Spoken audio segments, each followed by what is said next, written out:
Hey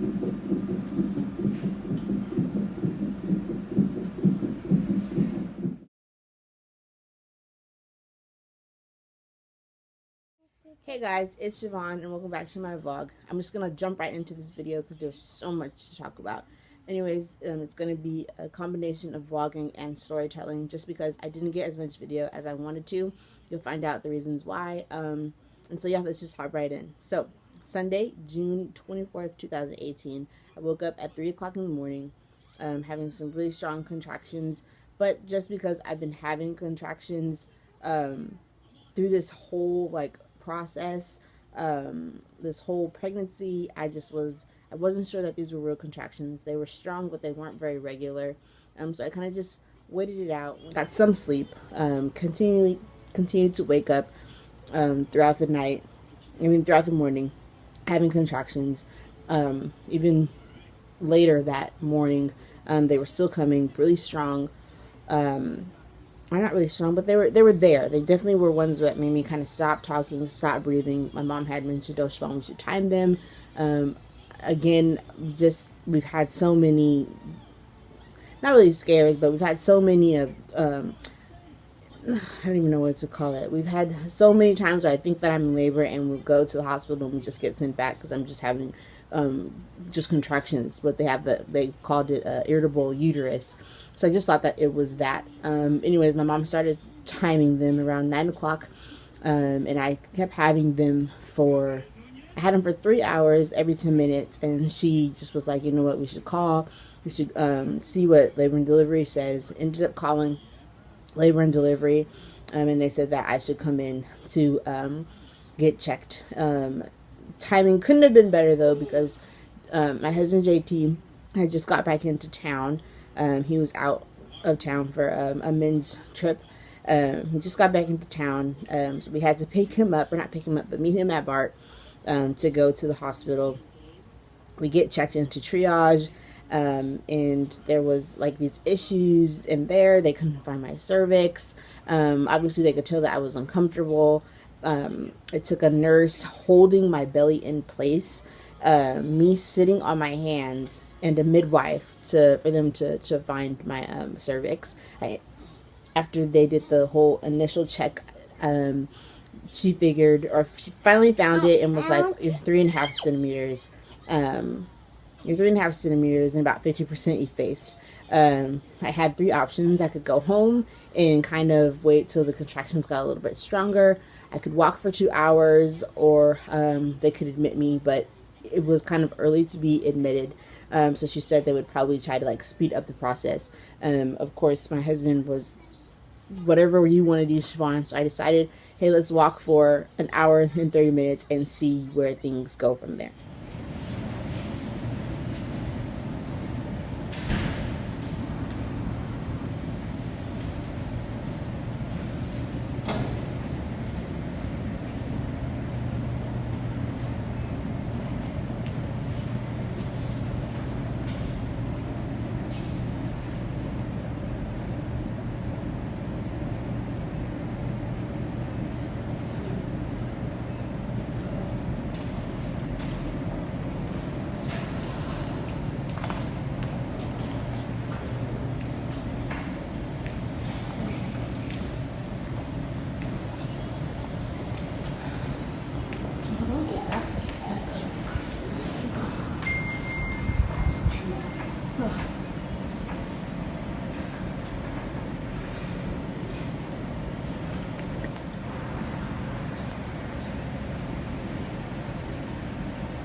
So after walking for about an hour and a half, we went back up to triage to see if I had progressed any. Again, the midwife had a difficult time finding my cervix. It took another nurse to come in there.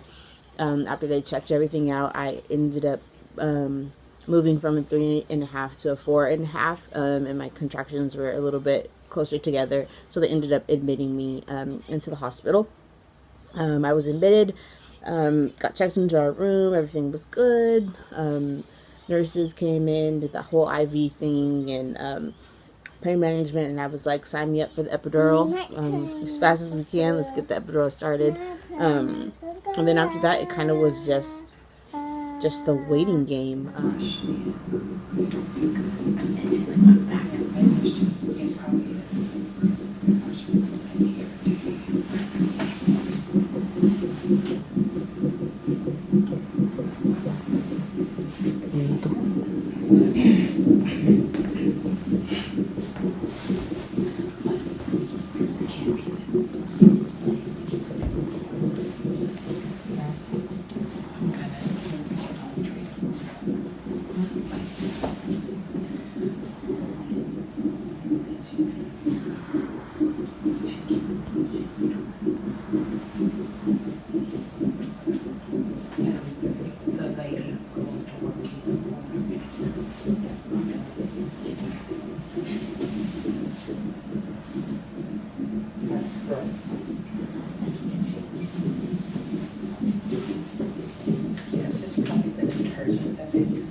Things with this labor seemed to progress really fast. Every time they checked me, I had definitely like moved up either a centimeter or a centimeter and a half.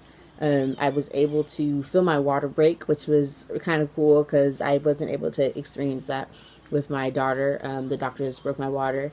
After my water broke, my contractions started coming really fast. Again, I had the epidural, so I didn't really feel any pain. Every now and then there was like a little cramping sensation, but definitely wasn't any pain. It turned kind of scary. After my water broke, like a couple hours after my water broke, my contractions seemed to like slow down. And the midwife was like, we kind of like to see it, pick up a little bit. They were coming like every 8 to 10 minutes, and towards the end they should be getting closer together. So they decided to give me a little dosage of Pitocin.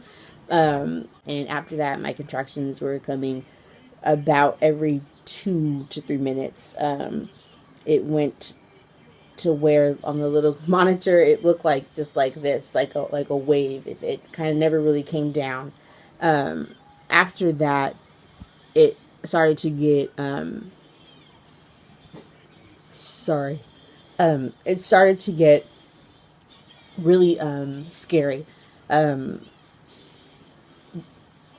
baby's heart rate started to drop down, which has never happened before. I've only been pregnant one time, but to have a rush of 3 people come into the room and they're giving you oxygen masks. They were flipping me from side to side, trying to change my position to have the baby's, to get the baby's heart rate up. It was definitely scary. It happened one time, and the nurse and the midwife, tried to reassure us that, this happens sometimes. This is what happens. This is how the baby reacts to an epidural. Sometimes it should be fine. And it wasn't just that one time. Through the rest of the labor process, my baby's heart rate kept going down.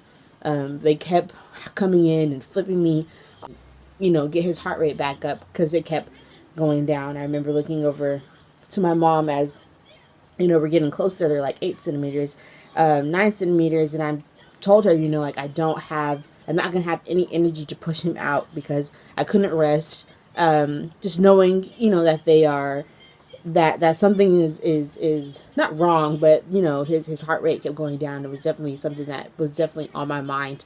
I just wanted him to be safe and to be healthy. It was just a really really scary experience.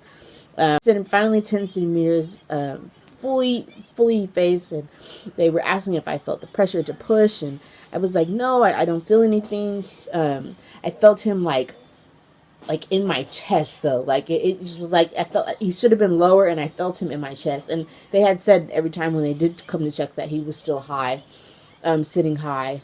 It's time to push, and we're pushing. Every time I would push, after I stopped, he'd go back up, and again his heart rate was dropping. The doctor finally said that, you know, we have a couple options, and we have time to talk about those options. One of the options was to have a vacuum extractor. I think that's what they call it. It's basically where they put a suction cup on the baby's head, and as you push, they suck him out, like to help him out. Or I could have a C-section. And during my whole pregnancy, I had always said that I did not want a C-section. Again, we went back and forth with the risk of everything, and we tried to push him out again, and his heart rate again still kept dropping. And she said, okay, so this is that time where we need to make the decision. And I asked her, you know, what does she recommend? She's the doctor, and I want whatever is safest, not only for me, but for my baby as well. And she said that she thought that we would have a good success by doing the vacuum. So she had a room full of people come in there, a pediatrician. There was I don't even know what the people were there for. I mean, I guess if his heart rate kept going down, I would need to be rushed to have emergency C-section. And yeah, so when I delivered Jackson, there were 9 doctors and nurses, between nurses and doctors, midwives, I don't know, 9 people in my delivery room, oxygen mask on, and yeah, it just,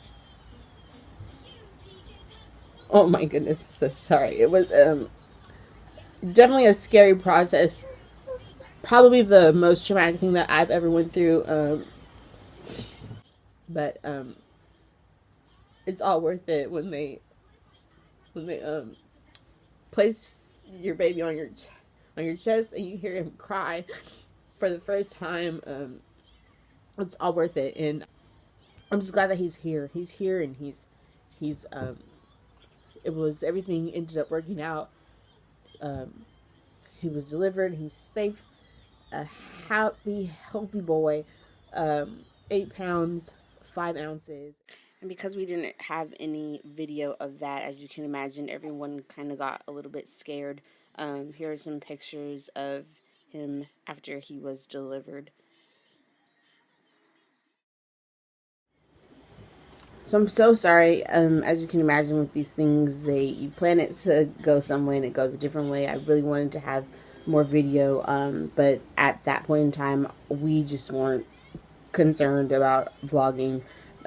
Hopefully you guys will like this video, give it a thumbs up, subscribe if you're not subscribed, and look forward to seeing more content of me and us as a family, and just getting adjusted with the new baby and stuff. See you guys next time.